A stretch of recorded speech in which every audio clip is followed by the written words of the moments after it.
Once again, and here we go where Midas Touch interviews Representative Seth Moulton on Trump's politicization of the military. Okay, here we go. And miss the meeting with Zelensky. What are you making of this all? I mean, it's typical Trump. He is uncomfortable with our allies. He doesn't like our allies.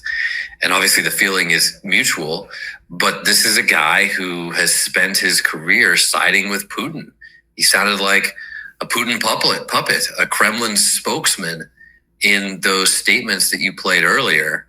And it's kind of amazing that Trump just genuinely seems to enjoy spending time with dictators more than spending time with our allies in Europe and around the world. You know, he posted right before that disastrous dictator parade that he had this great call with Putin. He's like, Putin called me. He wished me a happy birthday. He was talking about Iran, that he knows so much about Iran, like bragging about this conversation. Then shortly after, Zelensky posts, today the Russians launched a stone-cold combined attack on our energy infrastructure. This is a spit in the face to everything the international community is trying to do to stop the war. And it happened right after Putin's conversation with Trump, after the Americans asked us not to strike Russian energy facilities, at the same time as Putin tries to portray himself as a mediator for the Middle East and attempts to somehow assist his accomplices in Tehran.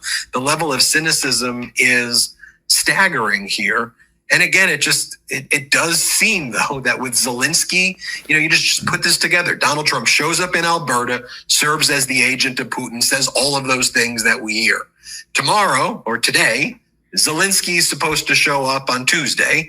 And then before that, Donald Trump jets. He makes all of these incredibly irresponsible posts. What does it even mean? Everybody in Tehran, a city of 9 million people, leave right now, exclamation point. Leave right now. Without a plan, what are we doing? Well, how is this going to, are our troops in? No one knows what's going on. I mean, I think that's problematic.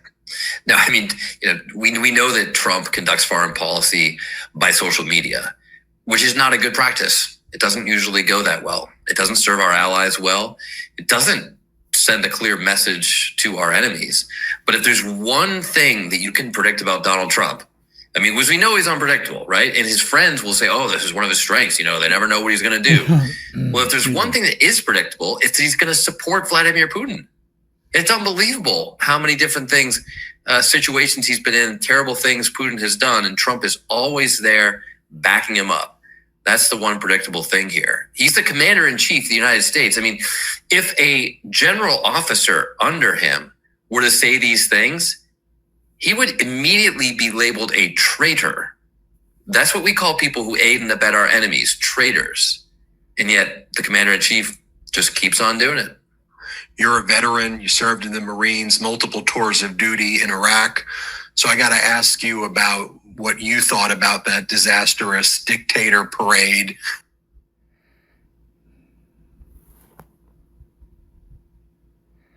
And this is JC. You heard what Representative Moulton has to say about Trump and Putin.